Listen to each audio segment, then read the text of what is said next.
Welcome back, everyone. We're looking at some horses. We're talking about some cavalry. This is the Royal Cavalry. I can never say that word right, so I'm trying to emphasize.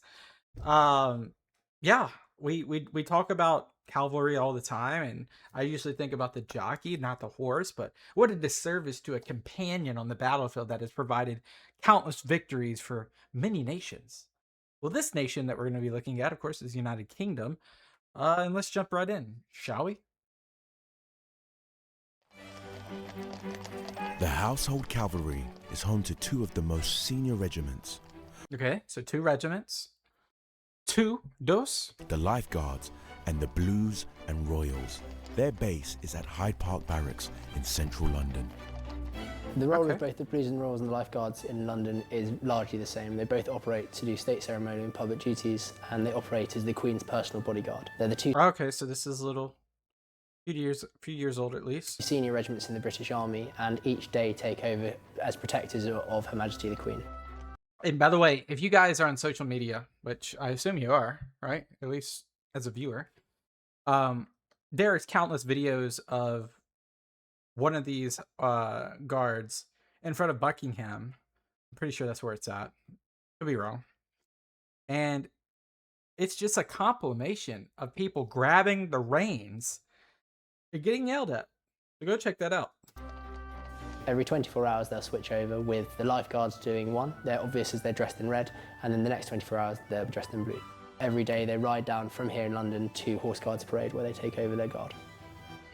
So the day starts here at about 5:30, where people get up and move into the yards. They'll be in the yards from 5:45 to 6, where they'll be mucking out, getting ready for the morning. And there's a lot. It takes a village probably to keep these horses fed with fodder, groomed, health, like probably personal veterinarians, not to mention training and routine.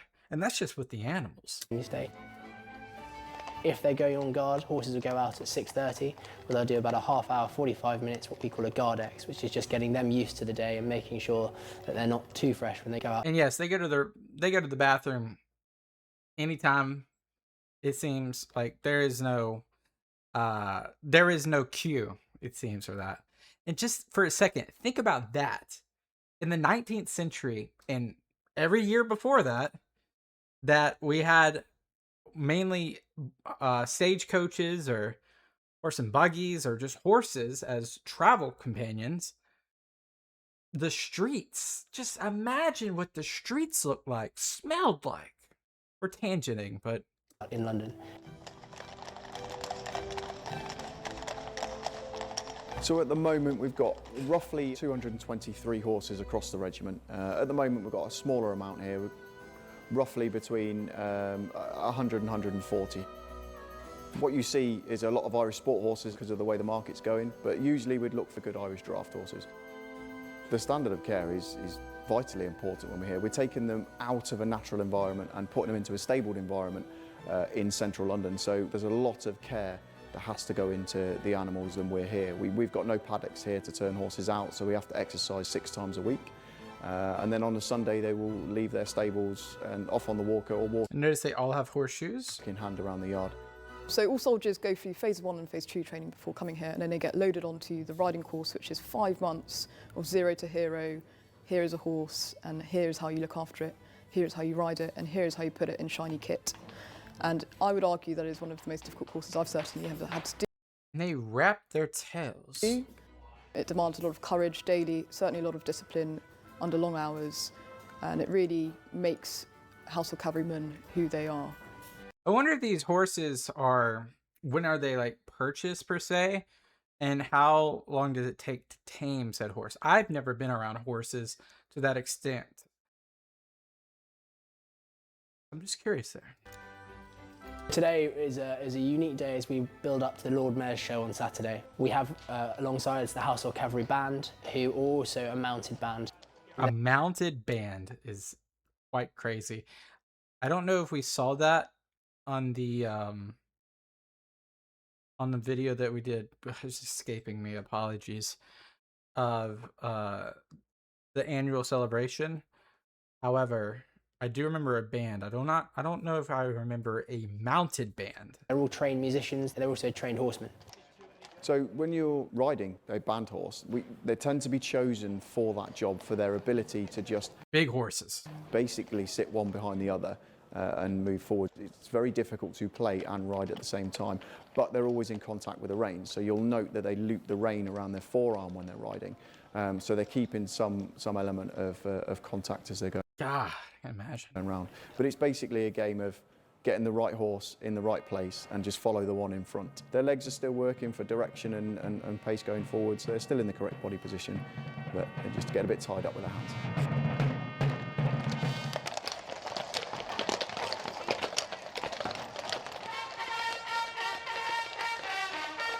Those are big old Clydesdales right there. Huge animals. The drum horses are very special. They take a long time to train. We spend usually between 3 Golly. and 5 years training them. And then once they've finished their training, they are named by Her Majesty the Queen. Which, of course, she loved horses. My job here is Obviously not just horses in general, but horse racing, etc. farrier major, so I run all the farriers and make sure the continuation of training happens on a day-to-day, and all the horses are shod to a high standard for parades for things like Queen's Lifeguard and Queen's Birthday parades. So we can have anywhere up to 200 horses in this camp, and we shoe them approximately every 4 And does that... Okay, this is going to sound so ignorant, but whatever. Does that hurt the horse when you... to 5 weeks. So there's clearly a lot of shoeing happening inside this camp.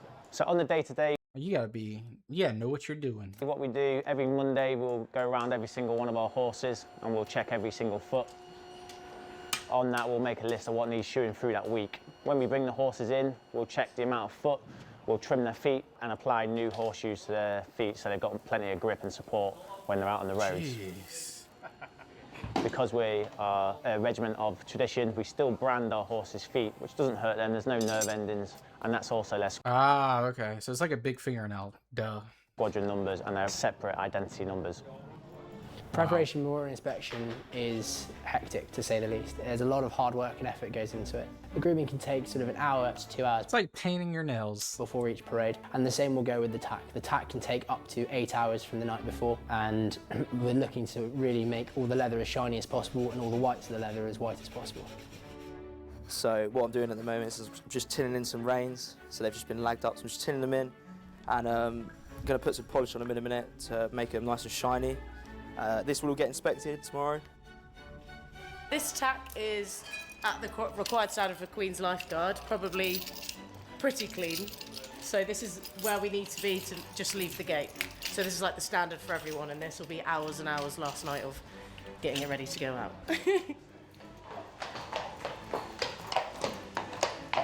So much pride. Each day, the troops get inspected on their kit. The reason why it's competitive and important is if you're the cleanest soldier with the best kit, you get the best jobs down at Horse Guards. If you're the least clean or the dirtiest, then you get the longest work over the next 24 hours.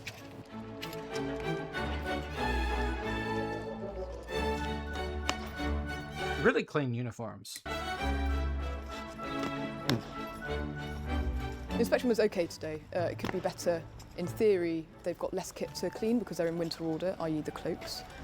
Normally the summer order is where you see them in the big shiny cuirasses and the big crossbelts, which take a lot more time and attention. That said, they were certainly all up to the standard. It's just slight attention to detail which put some of them against the rest, but none were at a standard which was low enough to get them pulled off.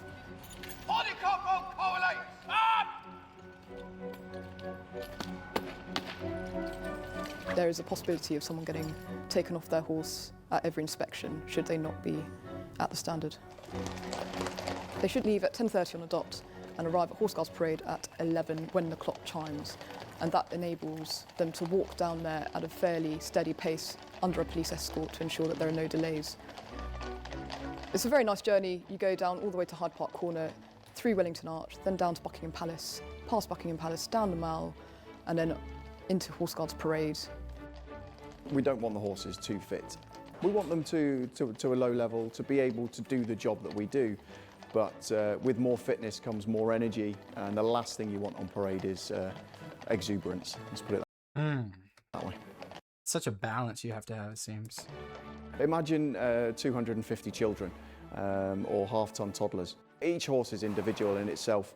The more and the longer time they do it, the better they become at it, as any soldier. But we do have to work with them individually. Some of them have vices that we need to look at, and we marry up the riders to the horses. Other ones, certainly that have been here a while, done a lot of service, they tend to be the universal horses you can put anyone on. So once they arrive at Horse Guards Parade, when they take over the guard change at 11 o'clock, they then take over as Sovereign's bodyguard at the official entrance to Buckingham Palace. That's a 24-hour guard, where if anyone were to come through, they are to challenge any threats to Her Majesty. Additionally to that, we also have a public engagement role where hundreds of people will come to see either the 11 o'clock change. There you go. That's what I'm talking about. Or bite. The horses and the soldiers themselves, or the 4 o'clock inspection. Yeah, I'm immensely proud of the job I get to do. I would get to work incredibly close to the soldiers that I chose to join a regiment for. I get to learn with them as well as lead them. And then all of the work kind of culminates in the most magnificent state occasions that you can't really put into words.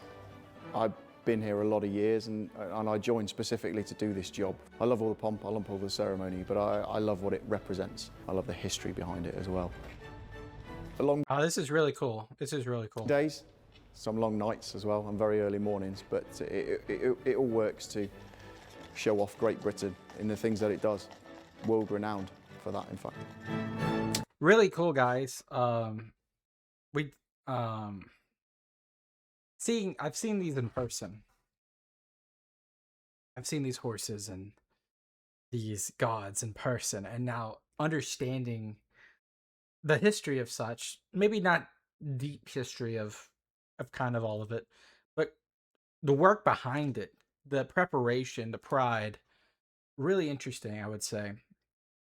It gives you a little newfound respect for a position that you would think so vanity. Very interesting stuff. Thank you guys so much for watching with me. Let me know which video to do next. Hit that subscribe button, and peace out, and bye-bye.